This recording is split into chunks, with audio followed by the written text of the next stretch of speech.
my Chris Command Center compadre, the one who's wearing the hat and looks like he's given up on life over there, is a big Boston guy. Okay. Knows you're born in Boston. Yeah.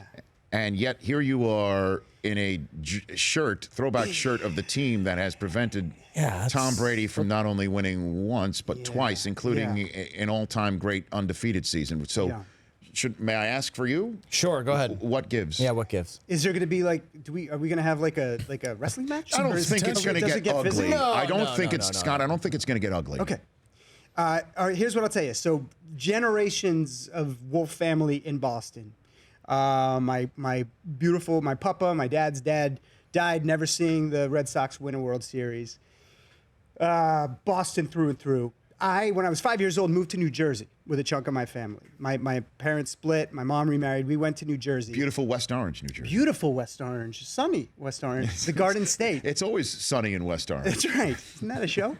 And so, look, I mean, it was very unpopular being a kid in New Jersey and rooting for the Red Sox. I still held out Red Sox, Celtics for a long time. Eventually went over to Yankees, Mets, a little bit of an everything New York So this fan. was a Darwin situation? It was sort of a survivalist aspect to Sure, it? which you could understand. Of course. People are tough in New Jersey. You have to adapt. They don't take lightly. No. You could get yourself pounded around. But I really I came to love the Giants. Okay, you got the Giants shirt on. I got the Giants shirt on.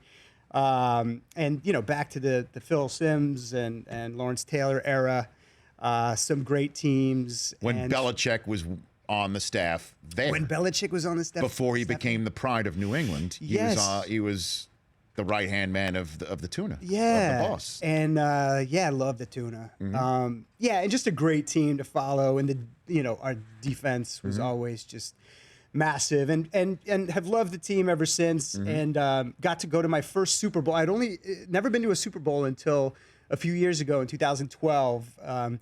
It was the second, this is maybe where the wrestling match breaks in out. Indianapolis. In Indianapolis, the second time we beat you guys in the Super Bowl.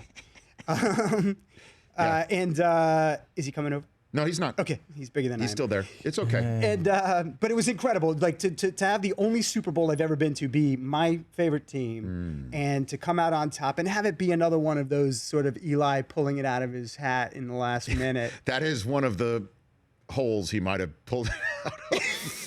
Was it not a hat? The hat hole. It could have been the that. hat hole. Yes. Right out of his hat hole. Although that throw to Manningham was as good as it gets. Good as it gets. Great catch, great pass, great everything. And it was as good as it gets. Wes Welker, not as good as it gets. Well, speaking of that, right? So this is what's crazy is literally I was so immersed in this football game. You're picking up your phone right now. I have my phone. I just got to make a quick call. No. Just give me one. That would be great. I filmed one play in the Super Bowl. And the one play is this play. All right, I don't know if you're we going to hold can... it up to the camera right here. Okay. If it's Welker's drop, I'm This going. is Welker's drop. I'm going home. It's Welker's drop. Oh my It's god! Welker's That's the drop. only one you shot on your phone the whole time? Sorry. It was the only Come play I on, shot the Scott. entire game. And it's, arguably... I'm sorry that just happened to you. Wow. And I'm sorry. Look, I love Boston. I love New England.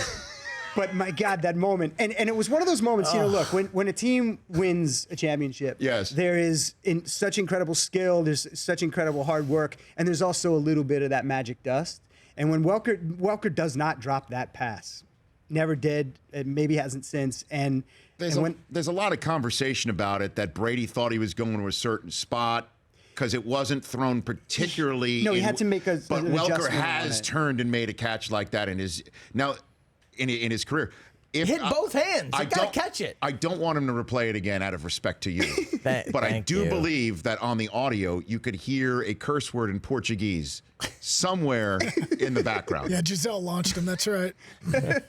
Did I hear a Portuguese bad word? The Rich Eisen Show, weekdays at noon Eastern on Audience.